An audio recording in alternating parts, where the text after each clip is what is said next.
Welcome back to my channel study with IAS. आज के video में हम लोग एंडोक्राइन ग्लैंड से अंतःस्रावी ग्रंथि के बारे में स्टडी करेंगे। वीडियो के फर्स्ट पार्ट में हम लोग एक्सोक्राइन ग्लैंड या बहिःस्रावी ग्रंथि के बारे में स्टडी किए थे।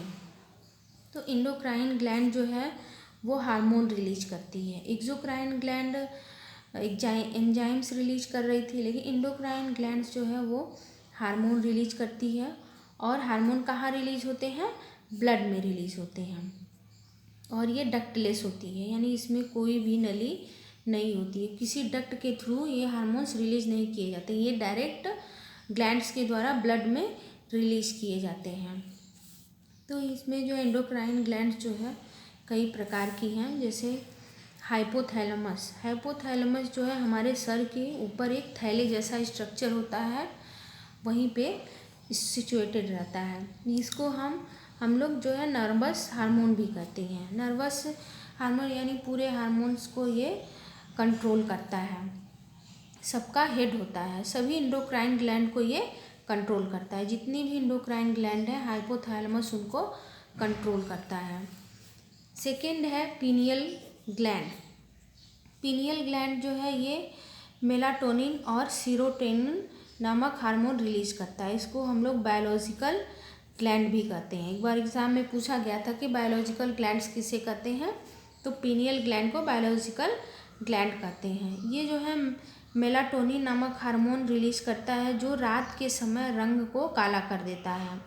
रात के समय किसी भी रंग को काला कर देता है, यानी हमारी स्किन जो है थोड़ी सी सांवली या कम उजली दिखती है। और सीरोटोनिन जो है ये नींद लाता है, इसकी वजह से हमें नींद आती है। और जैसे जैसे हम छोटे से बड़े होते जाते हैं, यानी एडल्ट में नींद कम होती है और बूढ़े लोग में और ज़्यादा उनको नींद कम आती है। और बच्चों में सबसे ज़्यादा एक्टिवेट होती है। बच्चे बहुत जल्दी सोते हैं या ज़्यादा सोते हैं। सीरोटोनिन हार्मोन बच्चों में ज़्यादा सक्रिय होता है। इसको हम थर्ड आई भी कहते हैं, यानी दोनों आँख के बीच में ये सिचुएटेड रहता है, तो इसको हम थर्ड आई के नाम से भी जानते हैं सीरोटोनिन को। और जैसे हम बच्चों को हिलाते रहते हैं, बच्चे जो है सो जाते हैं। तो हिलने की वजह से नहीं सोते हैं, ये हिलने की वजह से सीरोटोनिन हार्मोन जो है वो एक्टिवेट हो जाता है, जिसकी वजह से बच्चों को नींद आने लगती है और वो सो जाते हैं। इसी वजह से कहा जाता है कि थपकी देने से बच्चे जल्दी सो जा रहे हैं, वो सीरोटोनिन हार्मोन जो है एक्टिव हो जाता है। थर्ड है पिट्यूटरी ग्लैंड, प्यूस ग्लैंड। ये जो है इस ग्लैंड को हम लोग मास्टर ग्लैंड कहते हैं। पिट्यूटरी ग्लैंड को मास्टर ग्लैंड कहते हैं। और हाइपोथैलेमस को जैसे ये मास्टर ग्लैंड है, और पिट्यूटरी ग्लैंड जो है पिट्यूटरी ग्लैंड जो है मास्टर ग्लैंड की तरह वर्क। जैसे हम एक एग्जाम्पल के थ्रू समझते हैं कि पिट्यूटरी ग्लैंड मान लीजिए एक टीचर है, लेकिन हाइपोथैलेमस क्या है? हेड टीचर है। जैसे सारे टीचरों को एक टीचर जो है देख रेख करता, कंट्रोल करता है, तो हाइपोथैलेमस जो है हेड टीचर है। लेकिन ब्रेन क्या है? वो हमारा प्रिंसिपल है, यानी हर चीज़ों को कंट्रोल करता है। पिट्यूटरी ग्लैंड जो है कई सारे हार्मोन्स जो है रिलीज करती है। जैसे एक है TSH हार्मोन, ये है थायराइड स्टिमुलेटेड हार्मोन। ये जो थायराइड ग्रंथि को जो है एक्साइटेड करता है, यानी थायरॉक्सिन बनाने के लिए थायराइड को उत्तेजित करता है। ये थायरॉक्सिन जो है ये जितनी भी वाइटल एक्टिविटी हैं, जैसे डाइजेशन है, हार्ट है, ये हर चीज़ों में, मसल मूवमेंट है, ये सब में जो है थायरॉक्सिन महत्वपूर्ण भूमिका निभाता है। STH है, सेकेंड जो है STH, ये सभी पिट्यूटरी ग्लैंड के ही हार्मोन हैं। STH जो है सीमेटोट्रोपिक हार्मोन, ये क्या करता है? ये वृद्धि को नियंत्रित करता है, हमारी वृद्धि को नियंत्रित करता है। जैसे जाइंटिज्म बीमारी में शरीर बहुत बड़ा हो जाता है या लोग लंबे हो जाते हैं, तो जैसे खली जो है वो बहुत लंबा हो गया, उसमें क्या है? ये बहुत ज़्यादा ये हार्मोन्स जो है रिलीज हो जाता है।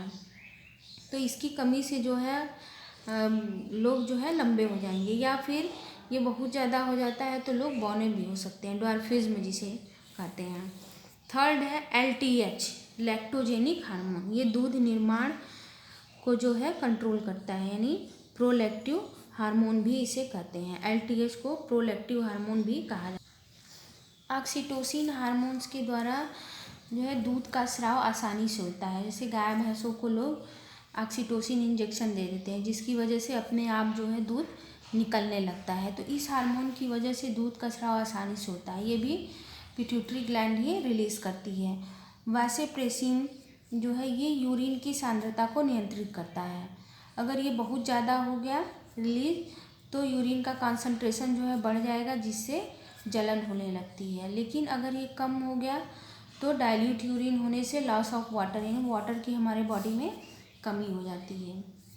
तो ये मीडियम स्टेट में ही रहता है, स्टेट में तभी सही रहता है। फोर्थ है थायराइड ग्लैंड, जिसको हम ऑटो ग्रंथि भी कहते हैं। ये सबसे बड़ी अंतःस्रावी ग्लैंड होती है। थायराइड ग्लैंड जो है सबसे बड़ी अंतःस्रावी ग्लैंड होती है। ये जो है बीपी को कंट्रोल करती है, ब्लड प्रेशर को कंट्रोल करती है। थायरॉक्सिन हार्मोन जो है ये रिलीज़ करती है, जो कि टायरोसिन और आयोडीन हार्मोन से बनता है। ये थायरॉक्सिन हार्मोन को रिलीज़ करती है, जो हर वाइटल कार्य में, जो वाइटल वर्क होता है, जो डाइजेशन हो, हार्ट में कंट्रोल करती है, और मसल बोन में जितनी भी एक्सक्रीटरी सिस्टम सब में ये इम्पॉर्टेंट रोल प्ले करता है। ये टायरोसिन और आयोडीन हार्मोन से मिलकर बनता है। और डिजीज़ेस क्या होती हैं इसकी कमी से? ग्वाइटर, झींगा रोग होता है। और क्रिटिनिज्म, बच्चों में जो है क्रिटिनिज्म की बीमारी पाई जाती है, यानी उनकी ग्रोथ जो है रुक जाती है, उनका विकास अच्छे से नहीं हो पाता है। माइक्सोइडिनमा, इससे क्या है, मोटापा जो है बढ़ जाता है, बहुत ज़्यादा इसकी कमी से बहुत ज़्यादा मोटे हो जाते हैं बच्चे। फिर नेक्स्ट है पैराथायरॉयड ग्रंथि, पारा ऑटो ग्रंथि। पैराथायरॉक्सिन जो है हार्मोन ये रिलीज़ करती है। पीयूष ग्लैंड को कंट्रोल नहीं है इस पर। पीयूष ग्रंथि जो है मास्टर ग्रंथि कही जाती है, सबको कंट्रोल करती है, लेकिन पीयूष ग्रंथि का इस पर कोई कंट्रोल नहीं होता है। और ये विटामिन डी की सिंथेसिस करके कैल्शियम और फास्फोरस की मात्रा को मेंटेन रखता है। नेक्स्ट है थाइमस ग्लैंड, ये वक्ष में पाई जाती है। इसको हम लोग थाइमोसिन, ये जो है थाइमोसिन हार्मोन रिलीज़ करती है। थाइमस ग्लैंड जो है ये थाइमोसिन हार्मोन रिलीज़ करती है। ये प्रोटीन और लिम्फोसाइट, यानी हमारी प्रोटीन और लिम्फोसाइट जो है इसका मेन कंपोनेंट है, यानी हमारी प्रतिरोधक क्षमता को, इम्यून सिस्टम को इंक्रीज़ करता है। 15 ईयर्स के बच्चों में ये कार्य करती हैं, और उसके बाद जो है ये कम काम करती है। जैसे 15 साल के बच्चों को क्या है, भूख नहीं लगती है, फिर भी वो फुर्तीले रहते हैं, हमेशा दौड़ते भागते रहते हैं। अगर हम एडल्ट जो है एक दिन खाना ना खाएं तो उनको जो है थकान महसूस होगी, वो ज़्यादा वर्क नहीं कर सकते। लेकिन 15 ईयर्स के बच्चे जो हैं वो बिना भोजन के भी रह लेते हैं दिन भर। उसमें थाइमस ग्लैंड होती है जो हमेशा उस प्रोटीन को रिलीज़ करती रहती है, जिससे उन्हें एनर्जी मिलती रहती है। हम मनुष्य में बुढ़ापा जो है थाइमस ग्लैंड के लुप्त होने के कारण ही आता है। थाइमस ग्लैंड अगर वर्क करना कम करती है, धीरे धीरे इसका जो है वर्क कम होता जाता है, हार्मोन्स रिलीज़ कम करती है, तो इंसानों में जो है धीरे धीरे बुढ़ापा आने लगता है। एड्रिनल ग्लैंड जो है ये किडनी के ऊपर, इसको हम अधिवृक्क भी कहते हैं। जैसे ये किडनी थी दोनों ऐसे, तो ये किडनी के ऊपर जो है ये एड्रिनल ग्लैंड जो है पाई जाती है। इसको हम लोग 4S या 3F के नाम से भी जानते हैं। 4S से मतलब है कि सोर्स ऑफ एनर्जी, ये जो है एनर्जी का सोर्स है।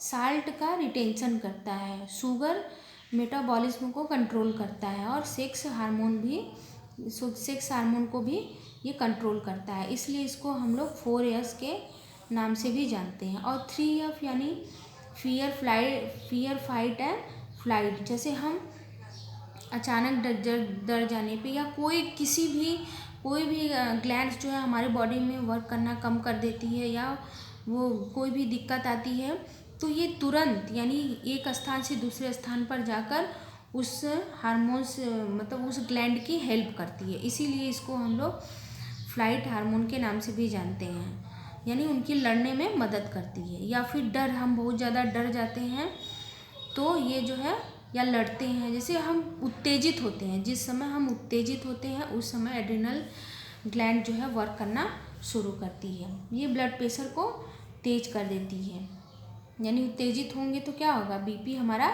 बढ़ जाता है, हार्ट बीट बढ़ जाती है, ब्लड का सर्कुलेशन तेज़ी से होने लगता है और बीपी जो है बढ़ जाता है। ये जो है इमरजेंसी इसको कहते हैं, यानी इमरजेंसी यानी कहीं भी कि कोई हार्मोन्स जो है अच्छे से वर्क नहीं कर रहा है तो ये तुरंत वहाँ जाकर उसकी हेल्प करती है। इसमें से एड्रीनेलिन हार्मोन जो है रिलीज़ होता है, ये इम्पॉर्टेंट है।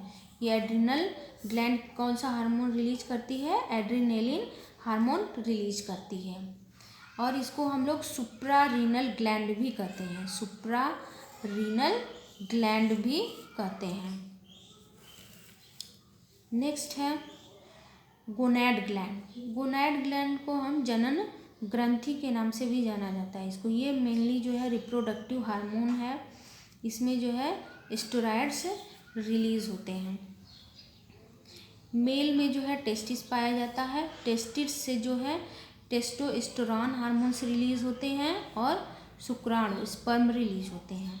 एंड फीमेल में ओवरी पाई जाती है, ओवरी में जो है एस्ट्रोजन, प्रोजेस्टेरॉन और रिलैक्सिन। प्रोजेस्टेरॉन से जो है ये महिलाओं को प्रेगनेंसी के टाइम कंसीव करने और बच्चों की जो भ्रूण है उसकी सुरक्षा के लिए ये जिम्मेदार होता है, सुरक्षा करता है। और प्रोजेस्टेरॉन भी जो है ये औरतों में पीरियड के समय जब औरतें जो कंसीव कर लेती हैं तो उस वॉल को रक्षा करता है, यानी पीरियड होने से रोकता है। मेनली वो ये जो है भ्रूण की, दोनों भ्रूण की रक्षा करती है।